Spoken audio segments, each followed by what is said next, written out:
And I use the example of Yasser Arafat. When Yasser Arafat signed the peace treaty with Israel in 1993, the Oslo Accord, people in the Arabic world were stunned. They would ask Yasser Arafat, who we in the West look at as a nationalist. He's not a radical Muslim like we would look at Osama bin Laden, or a conservative Muslim like we would look at the royal family of Saudi Arabia. But when Arabic press would ask Yasser Arafat, how could you sign a peace treaty with the Jews? He would tell them, have you forgotten about Hudaybiyah? When the Egyptian press would ask him, how could you sign a peace treaty with the Jews? He said, listen, the Prophet Muhammad signed the Treaty of Hudaybiyah.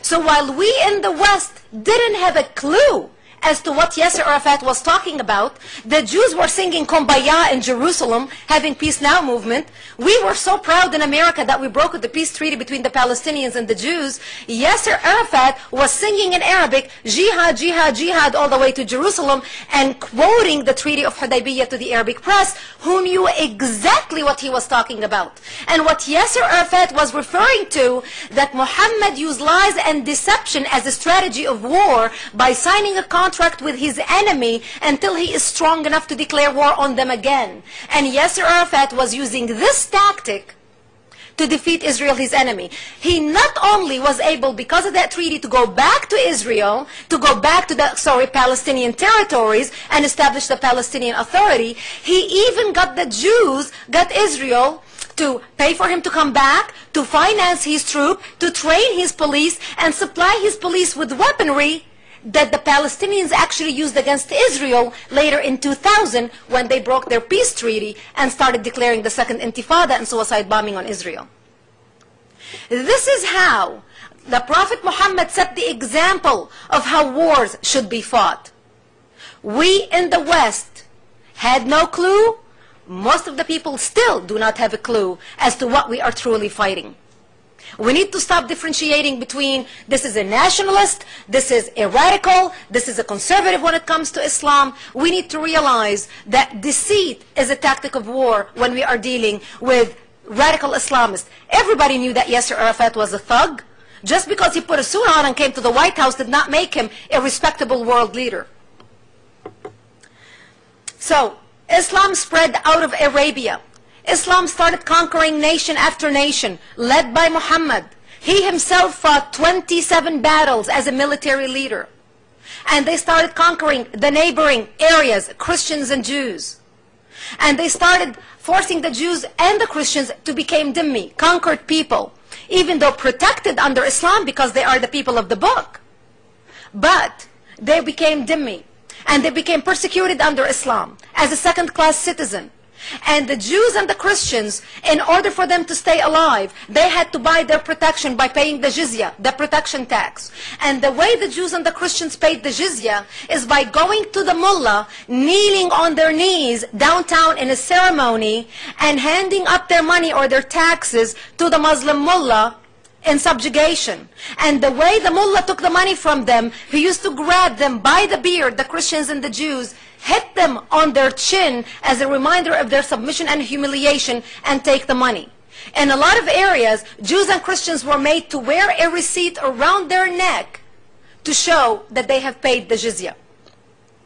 Churches were not allowed to be built. Christians and Jews were not allowed to worship out loudly. And this is how they lived peacefully under Islam. And this went on. Prophet Muhammad died, the caliphs that followed him started spreading Islam throughout the world. Nation after nation, they started conquering continents, and they took over Jerusalem. And this is what launched the Crusades. People think, why did the Crusades were launched? The Crusades were out butchering and killing people in order to take over. It was in the 9th century when the Pope in Rome spoke to the Christians in Europe and said, how could you live like this, looking what's happening to your Christian brethren, that they are being killed and subjugated. Many Christians were converting to Islam because they were not able to take the persecution that they were facing. So the Pope in Rome said, you have got to get up and fight. You have got to go liberate Jerusalem. Look what the Muslims are doing to the Christians in Jerusalem. And this is why the Crusades were launched, to go liberate Jerusalem. And they were able to liberate Jerusalem for less than 100 years, until Salah ad-Din al-Ayyubi was able to go back and retake Jerusalem, kicking the Crusaders out. And for 300 years, the Crusades tried to fight Islam and failed, to the point that after 300 years, they gave up and completely disappeared. And Islam continues to rule. At one point, Islam covered more of the earth's surface than the Roman Empire covered at its peak. We sadly in the West neglect to study history, could care less about history.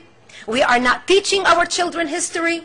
We blame ourselves for everything, and we refuse to study the facts and see what is happening and why it was happening. And this is when you hear Muslims say, well, Christians and Jews lived peacefully under Islam. Yes, they lived peacefully as subjugated dhimmi, protected under Islam by buying their own protection. And as Islam spread out of Arabia and covered many countries across the globe, anybody who is a non-Christian and Jew who is protected by the law of dhimmi, because the people of the book were forced to either convert or die. They couldn't even buy their protection. This is why we saw the massacring of the Hindus. Unless you were a Christian or a Jew, you were killed, period. By the time everything is said and done, well, I'm jumping ahead of myself here, but this is how Islam spread. It took until the 1600s, until the European Revolution, Industrial Revolution, that gave Europe the money and the industrial advancement to develop tools, to develop weaponry, to have the money in order to advance and retake back and liberate lands that Islam has conquered, like Spain and like the many countries that they have conquered. It wasn't the Crusades that were able to liberate Christian lands conquered by Islam. It was the European Industrial Revolution, which created a job, which created things where we manufacture things on a factory line where the Muslims could not compete. And as the Europeans grew, and as the Europeans developed new technologies and new weaponry, they were able to advance and sell their products at a much cheaper rate than the Muslims. And as they liberated Christian lands conquered by Islam and dominated by Islam, the Islamic community began to become poorer and poorer and poorer.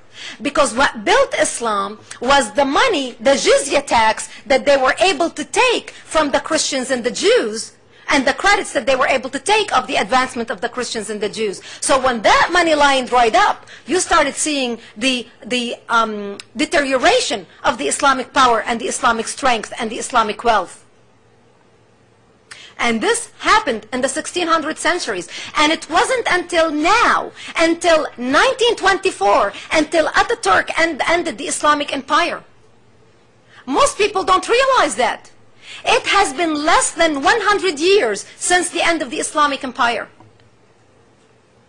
And when the Islamic empire ended in Turkey, this is when the Muslim Brotherhood became enraged and formed in Egypt in 1928, shortly after Ataturk, which the Muslims term as the Jewish agent because they despise him for giving women freedom, for doing modern things in Turkey. They call him the Jewish agent who ended the Islamic empire. And so the Muslim Brotherhood was formed in Egypt in 1928, the oldest terrorist Islamic organization in the world. We were not paying attention. We cared less. We didn't want to know anything. It didn't bother us. It was over there. The Muslim Brotherhood brags about its 70 offshoots worldwide. Al-Qaeda, Hezbollah, Hizb al-Tahrir, Jama'at al-Muslimin, Islamic Jihad, Hamas, you name it, are all birth of one point or another out of the Muslim Brotherhood. Ayman al-Zawahiri, the second man of Al-Qaeda, came out of the Muslim Brotherhood.